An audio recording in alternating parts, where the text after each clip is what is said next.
Hey guys in capes and rogues who are sneaky, it's Rodger here to entertain the geeky. Chris is off this week. He's got, I don't know, something fucking important to do, more important than talk to you guys, I guess. But I got a good fill-in for him, Leemer. Hey, it's Leemer. I'm here. I don't think we've ever had you on the show. No, not yet. Are you excited? I am. Nervous? Eh, A little bit? A little bit? You can be nervous. You can tell me the truth. You know, I don't really get nervous. I'm too cool for that. I don't know if that's true. I mean, you're kind of quivering a little. There's only like 5 people that listen to the show anyway. Yeah, you know. So, you're going to take a drink of your coffee. Go ahead. We're going to wait. Oh, he's taking a big drink, guys. So tell us. So hold on. Before we even get into the whole thing, I gave you a piece of candy. What were your thoughts on this piece of candy? The Reese's cluster was tasty, but I think that I would prefer either just the Reese's peanut butter cup or just the turtle to the combination Reese's peanut butter cup and turtle. Yeah. So they made these new Reese's, and they're literally it's a turtle with Reese's peanut butter in it. Yeah. Yeah. I don't know. For $2, I think it was worth a bag. Yeah, I mean they're tasty. Kind of want to try them frozen now. Because That might be good, yeah. frozen turtles are legit. Yeah, and frozen Reese's peanut butter cups are. Oh also- yeah. Yeah. Now, are you a white chocolate or a regular milk chocolate peanut butter cup guy? I like the milk chocolate, but every once in a while I'll do the white. I switch it up. I like the bags that are mixed, but they're really hard to find. Under $10. Yeah. And I can't spend $10 on a bag of candy. Honestly, for the Reese's candies, my favorites are the oddly shaped Reese's cups. Like the Easter eggs or the pumpkins or the trees. Because the peanut butter chocolate ratio is different. My wife says the same thing. Like her favorite is the eggs, so she's in heaven right now. Right. But I'm not. I'm like like the big Reese's cups. Mm-hmm. I'm out on those. Yeah, those are a little bit too much peanut butter. I think the regular Reese's are just perfect peanut butter chocolate ratio. And I prefer the funky ones, like the Christmas trees. The Christmas trees are nice. I'm out. It's too much peanut butter. It's like a double stuffed Oreo. I'm not a big fan of double stuffed Oreos. The cream to chocolate ratio is just, or cream to cookie ratio is all fucked up at that point. Yeah, I'll agree with you on the Oreos. I like my regular Oreo. So I had which gas station did you stop at on the way here? This was the Quick Trip. Oh, well, I go to that one on Lindbergh right there, guys. For you who know where we're at, I bought a bag of mini fudge dipped mint Oreos. Oh, that sounds nice. They were like fucking Thin Mints. Yeah. All right. So Leemer, what do you do a lot of role playing? I try to. Last night you ran a game. I did. And here we're playing Starfinder. Yeah. We've got a fun group. Very fun group. I have never played with any of these guys. I've played with everybody off and on. Like Tom was part of my regular every week group for years and years and years since high school. Duffy and Zach, I've been gaming with them since my old group broke up. So I've been playing with these guys for a while. I've only played Star Trek with you. Yeah. But we've talked a lot about gaming, but we've never really gamed, you know. Right. We had fun in Star Trek. Yeah, for the couple of sessions we got to play. That was a very good game. Yeah. But so Leemer, last night we're playing, and the first battle happens. Right. And Leemer's like, hey, move the snacks to the side. I got to put the battle mat down. And in my head, I'm thinking, okay, he's going to pull out the 2x2 or whatever it is, you know, and roll out that little map. This son of a bitch pulls out a 3D formed, molded map with, like, handmade, with little boxes and everything. It was the best thing I had seen ever in a game. I'm glad you enjoyed it. I'm super proud of it. Like, how long did it take you to make that thing? I mean, that stuff took... Like, each individual element took, like, a day to make, where I'm coming home from work and literally just working on that all night, get, like, 3 hours of sleep, do it all again. So you worked, 5 days on that? 6 days, maybe? Off and on. Like, there were a couple things that took longer, you know, like painting stuff is going to take a little while longer because you got to wait for a base coat to dry. Oh, he painted the map, too. Yeah. Yeah, so yeah, I'm going to give you a week and a half to make that. Like I'll give you a week and a half. You spent a week and a half on this. I maybe a bit more, like 2 weeks, because there were some nights whenever I'd do a little bit of work and then... So 2 weeks on this map. and the battle lasted 3 rounds. Yeah. Yeah, I mean, most battles, like, 3 rounds. The next one, it's even worse because, like, I don't know that you're even going to be in this room for more than poking your head in and going, oh, it's a closet. But, you know, I made this closet. Like, so he did this, guys. I'm gonna put pictures up on the Facebook because we took pictures like we were Asians eating food, and like that made me so happy looking up and seeing you guys taking pictures of this thing. Everybody at the table. I felt so proud, Yeah. and this is the first time I've ever done anything like this. Is it?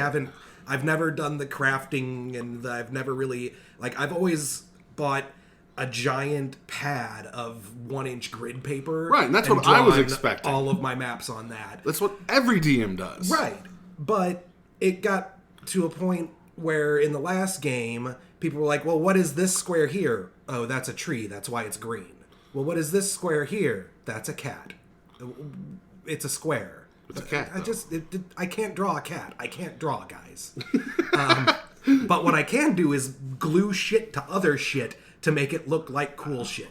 I mean, it was honestly, I am never I'm honestly not a big fan of miniatures when it comes to role-playing games because I'm more of a theater of the mind guy.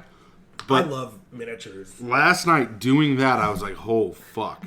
Like, it brought me to realize I'm not playing a game where I can just sit around and dick around. Like, Leemer is bringing shit to this game. I gotta step it up. And there was shit that you guys didn't even really notice about, like, what was on the table. Like, if you would have said, I want to make a perception check on those barrels over there, you would have found 2 of them were explosive. Well, we were joking that do they change colors? Because if they change color to yellow, we know red is the next, and then it goes boom. But if you would have just made a roll, you could have found these 2 little damage spikes. Could have helped. Could have maybe not been near anyone important.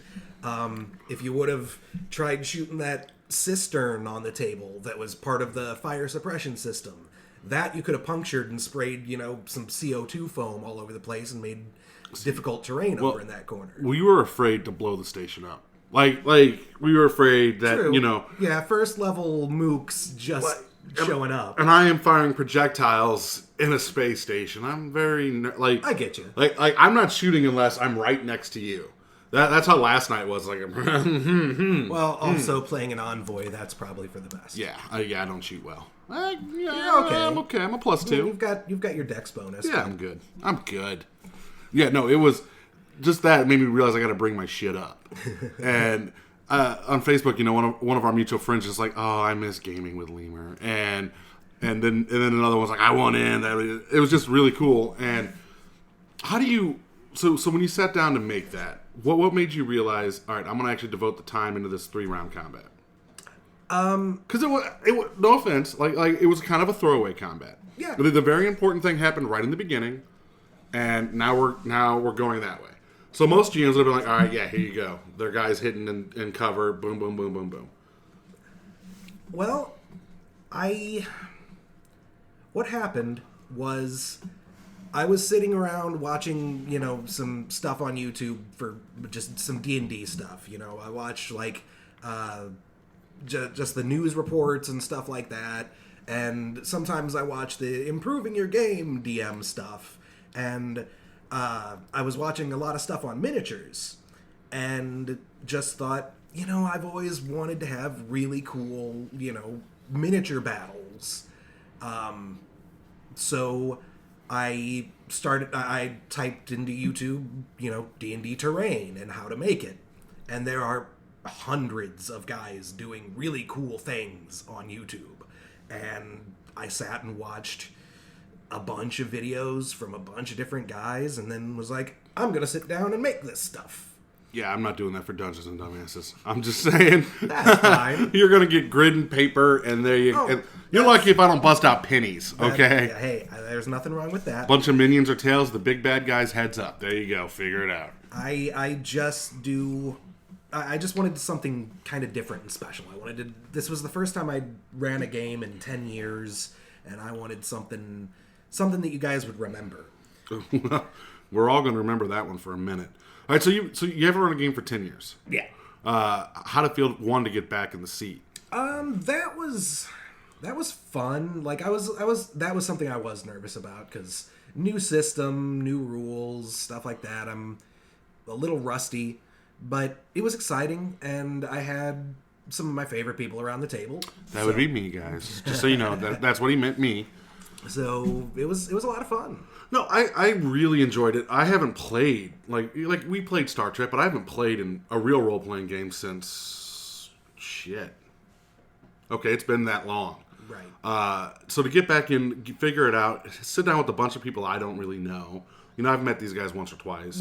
Right. And we're playing a game, jokes are flying. It was awesome, but now I realize if you're going to put that much work into a 3-round combat, I got to put more work into my character. Clint can no longer be just the guy that I want. He's got to have mission and drive and ambition. Well, and I am going to eventually ask to get some increased backstory from all of my characters so that I can start weaving stories for you guys. my backstories are going to be nothing but lies. Well, I'm going to need some true ones. Okay, as well, the DM. I'll give you the true story, but Clint's nothing but lies. He's a liar. Okay, that's fun. Yeah. But that way I can, because this adventure path is only designed to get you to like level 10 or 12. Level 12? Yeah. Yeah, we got 100 experience points last night, so it's going to be a minute. Well, yeah, I mean, this is the first book, and that was the first encounter.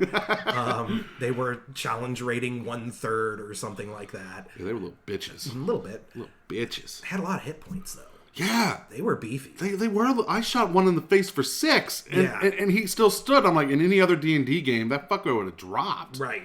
No, they were beefy. They were more like the soldier class more than like anything else. So. I hit him for 6, and he kept running. That's the Yeah. guy that ran away. That was and the I one was, you shot in the ass. Yeah, he was running away, and I was like, fuck. Damn it. I really wanted to beat him in the face.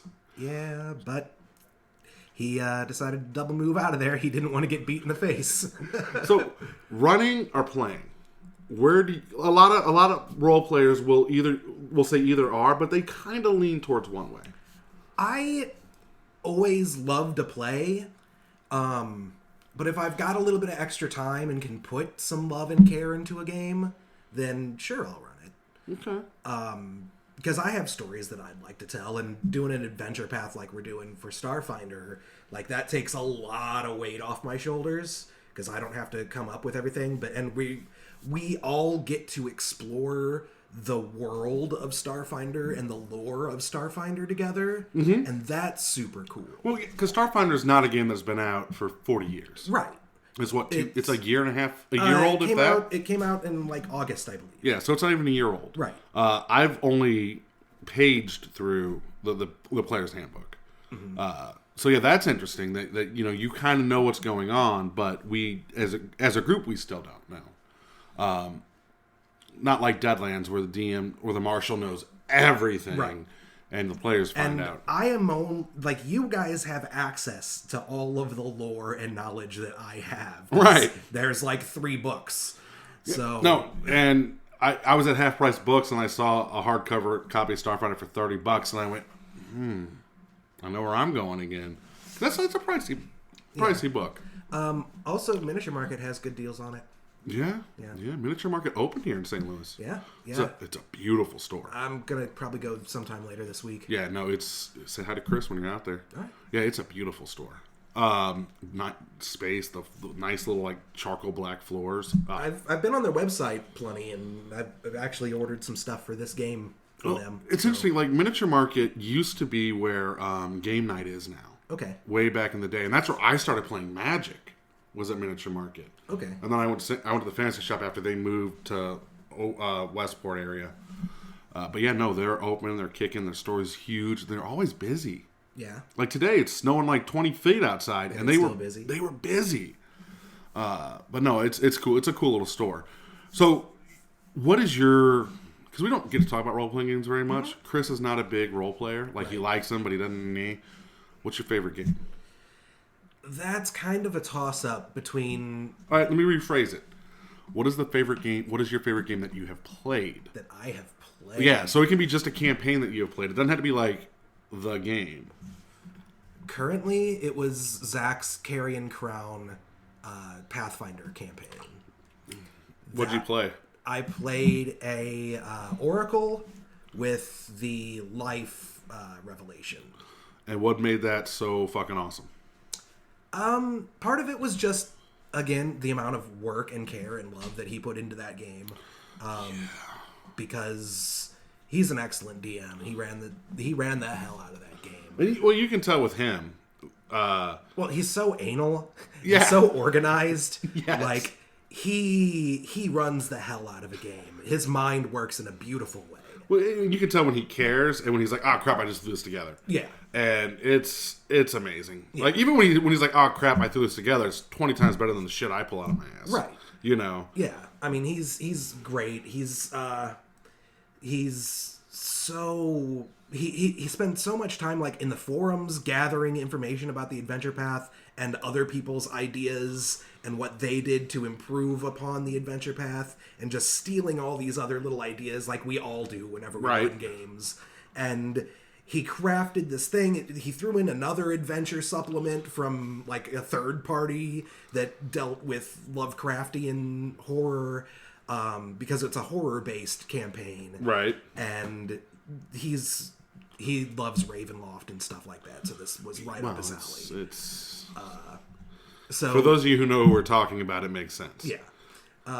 So it was a whole lot of fun. That was with Kirkpatrick was our fighter, and like our friend Dave was an alchemist, and it was a lot of fun just because A, I loved the story that we were going through. B, our characters were really fun, worked well together.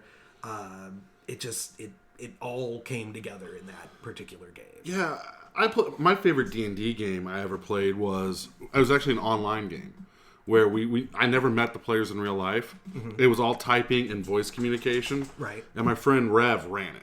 So every Sunday night we'd meet and just type away, and you get your jokes in, but it's not as distracting. Like everyone is constantly in character. Right. And it just made for this awesome role playing where I was typing but not so much talking, and it was very weird.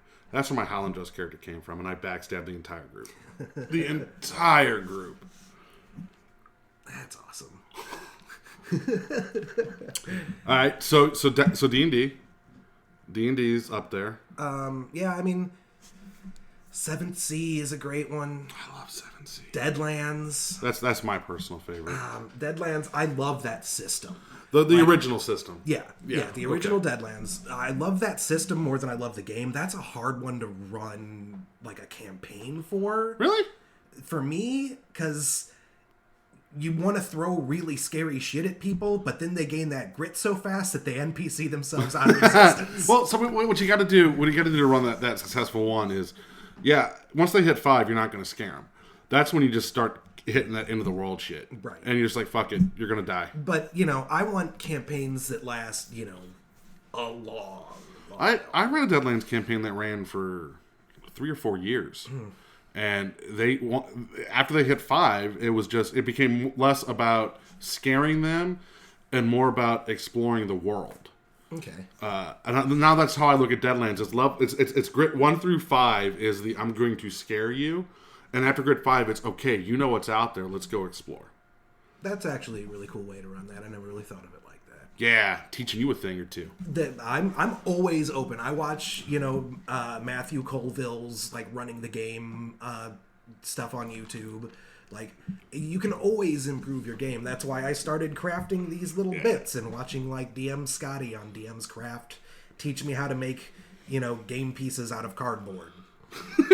Like, that's what that little information booth in the center. How long did that take you to make? That took me like 20 minutes to cut out the circles, glue them together, paint it. The wiring took me 2 seconds to solder together. See, wiring. He made this little information, this completely irrelevant. Oh yeah, to the fight. Absolutely irrelevant. No reason. It was there. Useful for cover. Yeah, like that was the downed security guard was trying to use it as cover. He made this information with, and not only did he make the booth, he made it light the fuck up. Well, I mean, that's not hard to do. That was my 3rd grade science fair project. Was a simple circuit. I get that, but still, like a lot of DMs, they're like, okay, fight happens. Yeah, they're gonna fight this guy. Now I gotta focus on what's gonna happen after the fight. You were like, this is a fight. You will die. It's a fight. And that's what I took from it. Like if you're going to put that much care into that map, that means we're going to die. It means this is not a throwaway combat. Well, I mean, Duffy got shot twice. Yeah, but he was fine. Like, Bara got a couple holes put in him. So... Yeah, I'm good. Clint walked away. Yeah, and Clint I ran in the middle of the fucking fight. I was like, fuck! They were a bit more focused on each other. Yeah. Yeah. So... That was my thought, was they're shooting at each other. Let's get to our buddy that they shot. Oh, he's dead.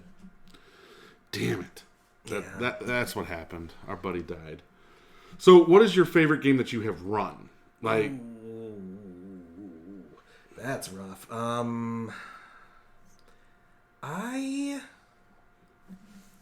Wow. Because they're all like my little babies. Right, you got to pick a favorite. Even and every parent knows there's a favorite child. Even the ones that failed, like either by my own idiocy or by a troublesome player that just disrupted the game and we had to break up for whatever reason. Even those, like, I still hold the stories that I wanted to tell so closely that I might run them again someday. Right. But I don't know. I mean, and I've over the years run so many different games and different systems.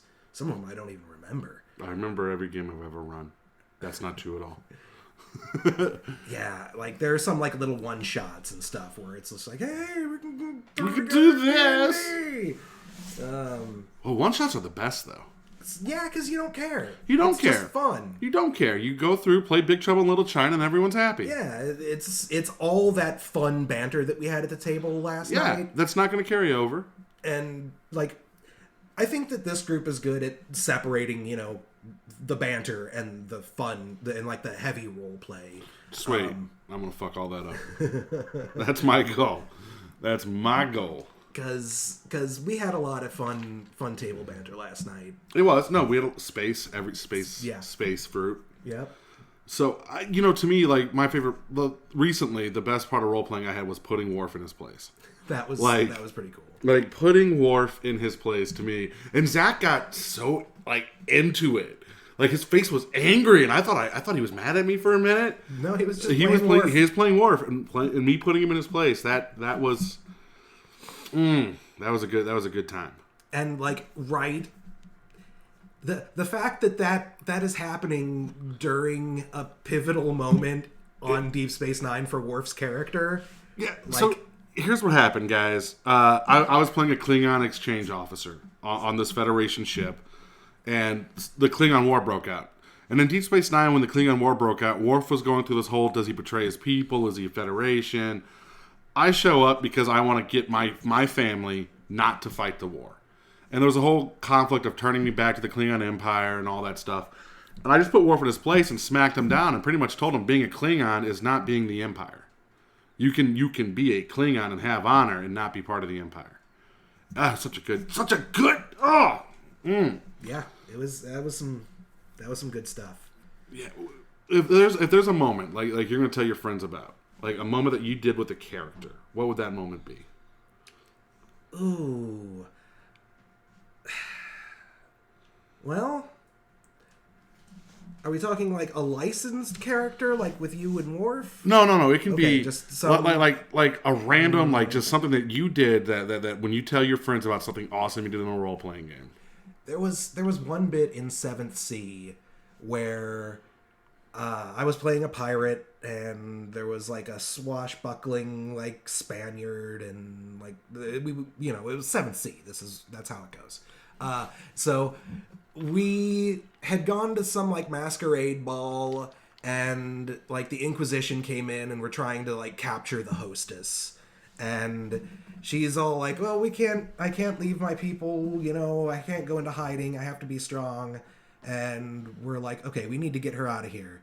So what are we going to do about that? And my character was like, well, it looks like a dashing kidnapping is in order. And one of the other guys is like, well, a little less with the dashing and a little more with the kidnapping. Okay. And I was like, I don't do anything unless it's dashing. And he just turns to me and goes, okay, you can be dashing. And And I was like, excellent. And went right back to like beating the crap out of some downed Inquisitor. Like, that was one of my favorite role-playing moments. Have you looked at 7C second edition? I have not yet. It's good. It Like, looks... I haven't bought it, but I flipped through it online. I remember like looking at like the Kickstarter or whatever way Yeah. back in the day, and it's tempting, but right now my money's invested. Oh, in I'm not something. buying it. I'm not buying it. But it's good. Yeah. Like, I want to play it. I want to run it. I'm more of a running guy. I like running games more than playing, which is odd because you've heard me. Like, the reason I'm in Starfinder is I've been begging to play a game. Right. I do love to run You games. get DM burnout once in a while. You do, and kind of need to recharge your batteries by letting loose and playing your own characters. Right, and the issue is like with my group, it's pretty much up until recently it has been, okay, you're gonna run the game. All right, what are we playing? I will never play L5R. I will never play that game. I will run the hell out of that game, but I will never play it. I played it a couple times. It's an awesome game. It's interesting. I don't know. Feudal Japan isn't necessarily one of my favorite. Oh no, they'll kill you quick. Like, they will kill you so quick in L5R. Like, I don't know that the samurai thing is kind of neat, but I like my fantasy to be a bit more European. Okay, I mean that's fair. That's fair. I like playing a giant talking rat named Splinter. I don't know what to tell you. Because I can do that in that game. Yeah, but you can also do that in Teenage Mutant Ninja Turtles and Other Strangeness. Yeah, but that system's so bad. like that system is so bad. Roll percentage for everything. And we don't really know how it works. Also, I have an issue with 95% of Palladium books don't come with character sheets in the back. True. So you have to make your own. have to make them. I remember making my own character And I was like, how the fuck do I'm out. Word. Right. Microsoft Word, and then you hold the underscore to get a line for them to fill in their name. And Yeah. Yeah, no, Palladium is a bad system that somehow has survived a lot longer than it should. Well... No, it's bad. Well, it suffers a lot of the flaws that second edition does. And you notice how second edition is no longer around. But there are still diehards who will only play and run second edition. And those people are wrong, because they should play fifth. They should adapt and evolve and with play the rest of edition. Us Homo erectus. Yeah, if I had to deal with the audacity... Let's put down the Neanderthals, man. Let's crack their skulls with rocks. I get it. When guys, the only difference between second edition and third edition is I want to roll high, okay? I want to roll high. But, Palladium's not a good system. I've got it downstairs. I'll bring out riffs. We can read the OCCs and the other weird bullshit that comes in. Don't play a psionic either. No, never play psionics in any game. Man. Jesus, psionics in D&D are like the worst fucking thing ever. We don't have them in 5th edition yet. Good. Yet. Notice how I said yet. Because we didn't have them in 4th edition for a while. And then they're like, hey, guess what? We're going to stop this game. Go ahead and give them psionics. It took them a while to get them in 3rd edition, too. And then we got the psionic handbook, and everything went to shit. Well, and that's when 3.5 came out. So I think they released psionics right before they killed the game. Yeah. And I think that makes sense. Yeah, psionics tend to throw things into the shitter. But they're good for enemies. Like Mind Flayer, yeah. Maybe they're good there. Yeah. Just not as a PC power. Yeah, it doesn't really work. It kind of throws the balance of your entire game off, and it's just sticky. It's sticky and gross. Like what's on the floor. All right, so I wrote an article, put it on the website, 10 RPGs you must play before you die. Ooh. And I kind of want to know what your list is. List. And I want to see if they, if they match. Let me pull it up real quick. While you think about this, guys, you go to entertainthegeeky.com. That's where you'll find all our amazing articles we write. Me, Jason, Chris throw up articles. We try to throw them up all the time. We're a little bit slacking because, we actually have real jobs. But we do this out of love for you. Let's see here. Let me get to it.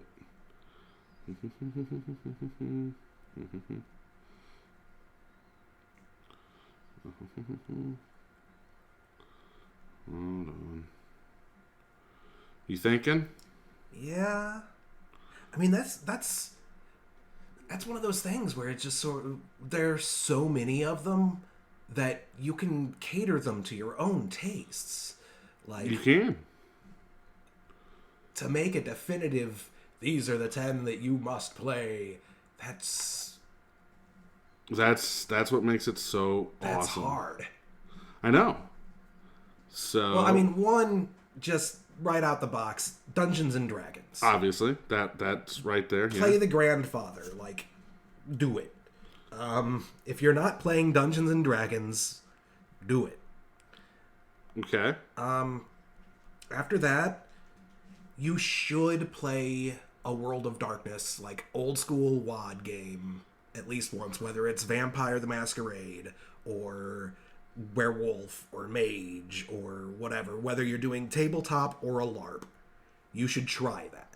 Okay. Because it's a completely different atmosphere and it's so roleplay intensive that I think that makes you a better player in other games because you get so comfortable with the roleplay aspect playing the White Wolf, more narrative-driven games.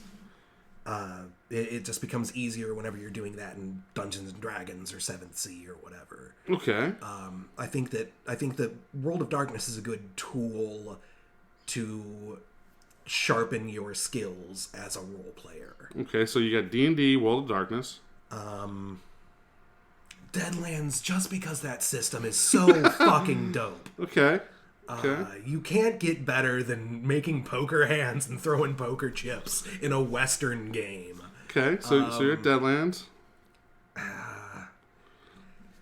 Man, after that, you get into just like personal tastes. Like play a superhero game. I don't care which one. Okay. Like I prefer Aberrant.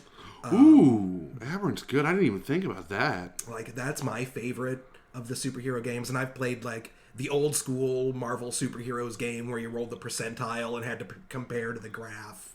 Okay. And I've played, a couple of the diceless Marvel role-playing games that have come out in the last few years. I've never played any of the diceless Marvel role-playing games. They're okay. It's not really my thing. I like dice. I am a big... Yeah. Like, that's my issue with LARPing. While I like sword fighting, I just like dice way too much. I like that randomness. I like even though I'm the best ever, I could still trip on a rock and die. So here you go. Here we go. I finally found it. Deadlands. We agree there. L5R. I do think because it's an Eastern game, it forces you to play something completely different than you normally play in any role-playing game. Yeah. I can give you that. Battletech. Battletech is super crunchy. It is super crunchy. Super crunchy. But it's big robots. Yeah, that's fun. And you're just blowing shit up. That's so mathy. Like, Yeah. that's intimidating to like newer players. I was gaming mine for more like, you don't really game. Oh no. That's a different list. That's top 10 games to get into gaming. This is games you need to play before you die. All right. Okay. My superhero game was Brave New World. Okay. I haven't done that one yet. Like imagine the Deadlands system, just D6s. So it's just D6s and a world where Civil War happened and Tony Stark won. Okay. That's pretty much Brave New World. The Star Wars role-playing game.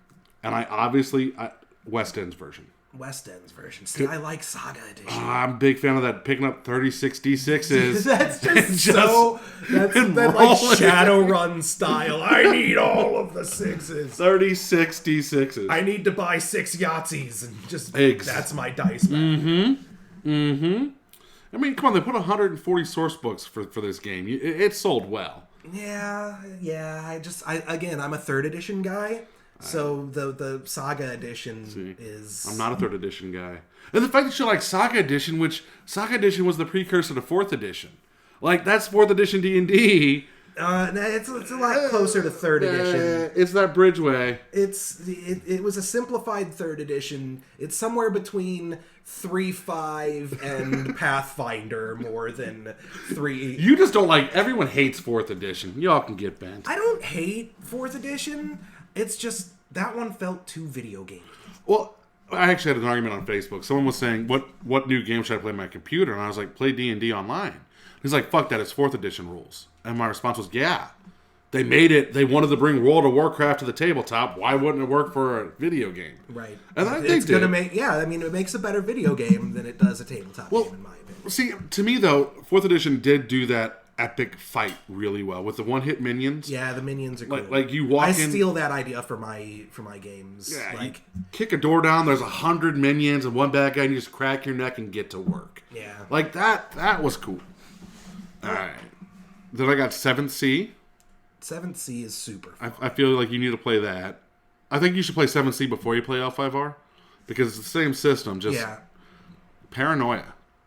Paranoia is a lot of fun. That's another great, like, role play. That's a role play heavy, great one-shot game. Beautiful for just beer and pretzels, having your friends over. Call of Cthulhu. Call of Cthulhu is great. The hear nothing, see nothing, touch nothing game. Pretty much. Yeah. Pretty much. And then Vampire. I think Vampire. If you're going to play a White Wolf game... whenever, even with my explanation of doing it for the role play experience, Vampire is the best for that. And then D&D. So we agree a lot on this list here. Yeah. Except for BattleTech. BattleTech kinda... That's the only one you had real objections about there. Well, that's whenever I was looking at it as being new. Yeah, for new players. Do you think I'd send a new guy to play Deadlands? Yeah. Really? Yeah. You think Deadlands works as a... Because you're running 3 different systems there. Yeah, You've got the dice to shoot things. Great. You've got the cards to cast spells and figure out when cards, people already know the cards. Because it's all poker, and everybody knows poker, I assume. No. When I started playing Deadlands, I had no idea how poker worked. Okay. That's how I learned to play poker was Deadlands. Oh. I learned on my computer because, you just look for something to do whenever you're bored and young. No, that's how I learned the poker was playing Deadlands. Watching them cast spells and figuring out what hands meant what. Yeah. Yeah, it happened. And then you got the Fate chips. Yeah, but that's easy enough. That's hero points. That's in so many systems. Did you play with the black chip? Yeah, the legendary chip or whatever. No, that was the green chip. The black chip was if you drew it, someone was going to die that session. Oh no, I never ran it with that. I don't know if we played any games with that. That's when your character. That's when the group fucked up. That's what the black chip meant. The group fucked up. I got the group of black chip. I killed a Yeti. And Yetis are not meant to be killed. They're happy-go-lucky. I was a Men in Black agent, so I killed it. Killed it dead. That's, Got a black chip for that one. That's not a good idea. Got it. Got a black chip. Well,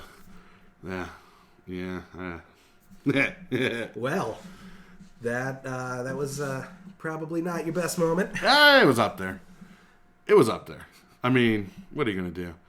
So on that note, guys, hey, we've got our Kickstarter campaign getting ready to start in about a month and a half, 2 months. We'll get dates more there. We got videos getting ready to be shot for it. Please let your friends, family, anyone you know that would love to play an awesome game about serving restaurant foods. That's what we're coming out with. Conniving Cooks Kickstarter's coming out. Make sure you guys head to entertainthegeeky.com. Like, comment, subscribe on everything we do. Jason O'Toole has been killing it with the nerd news there. Did an awesome retrospect on Infinity War. I know he's rewatching all 18 Marvel movies to give you Phase 1 and Phase 2 retrospectives. Other than that, guys, Leemer, you got anything you want to say? Stay frosty. You can't say that because mine stay geeky. Oh, well, then don't stay frosty. Guys, stay geeky. We'll talk to you later.